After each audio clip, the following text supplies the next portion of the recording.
آه عنوان حلقة النهاردة يبدو كده من العنوان يعني إن الكلام ده ينطبق عليا، ولكن بالعكس هو العنوان ده عبارة عن جملة بيقولها أي حد أو أي واحد بيتأثر باللي بيشوفه أو باللي بيتابعه على النت أو التلفزيون أو غيره.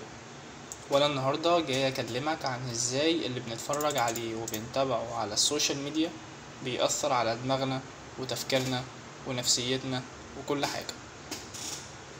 بسم الله نبدأ.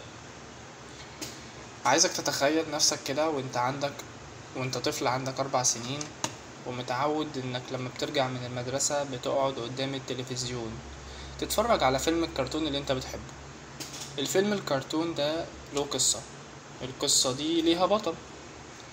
البطل ده انت مركز معاه قوي ومتأثر بكل حدث بيحصل له جوه الفيلم.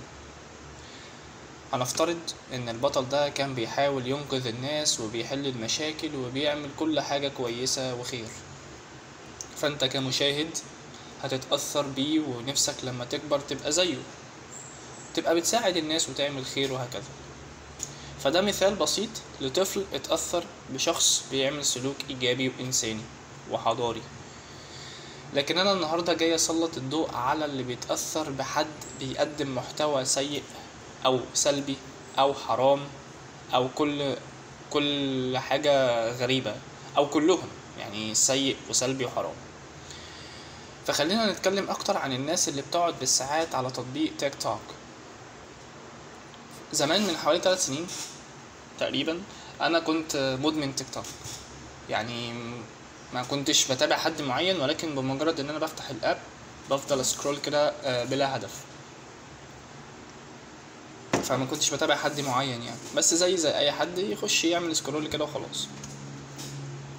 حرفيا انا ما كنتش بستفاد بجنيه لما بقفل الموبايل او بقفل الاب ده واكون متفرج لي مثلا على بتاع 50 فيديو ولا حاجه.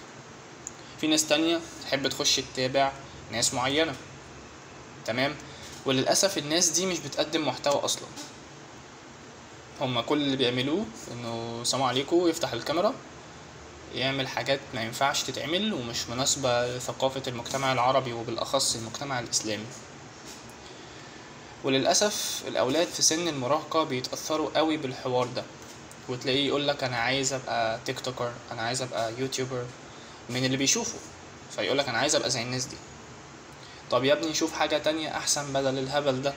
يقولك هبل إيه يا عم، بس انت عارف دول بيكسبوا كام؟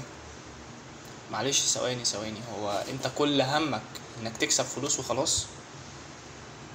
يعني لو كده يبقى انت بايع ضميرك، دينك، بايع اخلاقك، وبايع كل ما تملك مقابل انك عايز تكسب فلوس وخلاص. وساعتها مش هيبقى اسمك بني ادم، ساعتها انت مش هتبقى حر، انت هتبقى مجرد عبد في ايد السوشيال ميديا وفي ايد الناس اللي بتتابعك اللي بنسميهم الفولورز. خليني اقولك مثال تاني كان بالنسبة لي حاجة غريبة جدا يعني. طبعا كلنا عارفين فيلم البدلة بتاع تامر حسني واكرم حسني وامينة خليل. في اكتر من مشهد في الفيلم ده كان لفت نظري، وهو ده اللي انا حابب اتكلم عنه.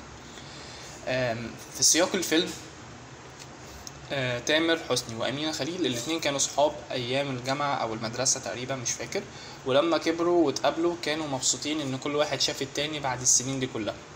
المهم تامر اللي كان اسمه في الفيلم وليد حب انه يقرب لريم اللي هي امينة خليل، ومن هنا ظهر كذا مشهد. يعني لو بنت ما عندهاش وعي ولا دين ولا اخلاق هتتأثر باللي شافته او باللي عملته ريم مع وليد، وكذلك برضو الولد لما يشوف علاقة وليد بريم هيتأثر بيها. ملخص المشاهد يعني عشان ما نتكلمش كتير، ان كان في بينهم لمس غير عادي، ومرة يحط ايده على كتفها، ومرة حضنها، ومرة بيقول لها كلام ما ينفعش يتقال لبنت، مع العلم انهم في سياق الفيلم ده اصحاب يعني، ولا متجوزين ولا اي حاجة، تمام.